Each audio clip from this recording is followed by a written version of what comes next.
Giselle from Kids Yoga Stories here. Today's question is from Mia. She teaches at a Montessori school with ages 3 to 5-year-olds. And the owner came up to her and said, can you make your classes more calm and less boisterous?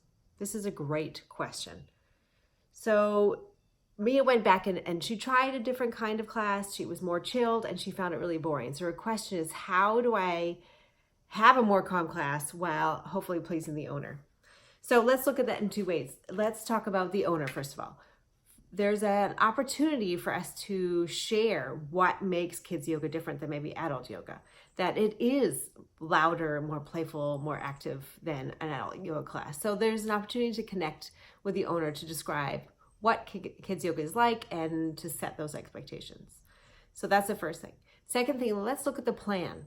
Let's look to see, do we have a structure in place? Are there certain routines? Do the children know what to expect when it's yoga time? Do you have a beginning, a middle, and an end? Meaning that do you have a consistent way that you always come together? That you have a moment, it might be creating a circle or somewhere everybody comes together. So it's not loud and crazy and active the whole time, but you have these moments and it's an ebb and a flow. Right? And children expect that, okay, yoga time, I'm going to come sit in a circle. We're all going to look at a candle, or we're all going to start with our yoga song or whatever.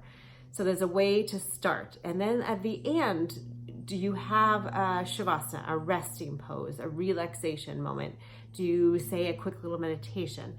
Do you end sitting cross-legged saying namaste? Whatever it is appropriate for your situation.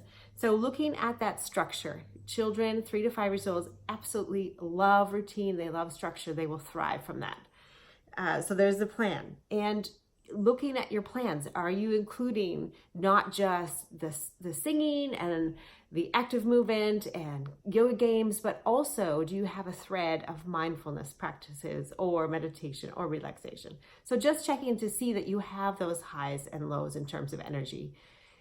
Generally speaking, when we come into our classes and our experiences, the energy will be high or stressful. So we may have to meet them where they're at in terms of bringing them engaged through yoga games, but can we bring them into the space, into connecting with them? Do you know their names, for example? Can you bring them into the fold? Can you use your eye contact with the children to bring them in? Can it be through a song or a game, a repetition, a call and response situation where you can engage them and bring them together in a community? And that will also present calm, okay? When they're focused on you and they're engaged in the activity, that will also bring the energy down, and then you can work towards the resting pose at the end, okay? Then let's look at the children. So let's talk about that. Thinking about the different energy levels, their different needs, the different ages, get to know the children on a deeper level. Maybe talk to the owner, have a side conversation with her. Tell me about the children. What do you notice? How can I best support them? What challenges are they bringing? Having a deeper understanding of, if children are receiving extra services in terms of if they've been diagnosed with ADHD, or if they're on a spectrum, or if they have mood disorders, or whatever that is for them, that might be helpful for you to understand that child on a deeper level, to be able to connect with them, to help them reach their calm. Some children might need an extra hand to feel regulated, and that might be you're sitting near to them, or you're moving around the space to be able to even put your, if it's appropriate, stand near them or put a hand on their shoulder, whatever, to let them know that they're safe, that they're comfortable. This is a safe, comfortable place, and that again will bring more calm. We could talk to the children about expectations, talk about what is a yoga class. We're setting up those rules. You can come up with your classroom rules, right?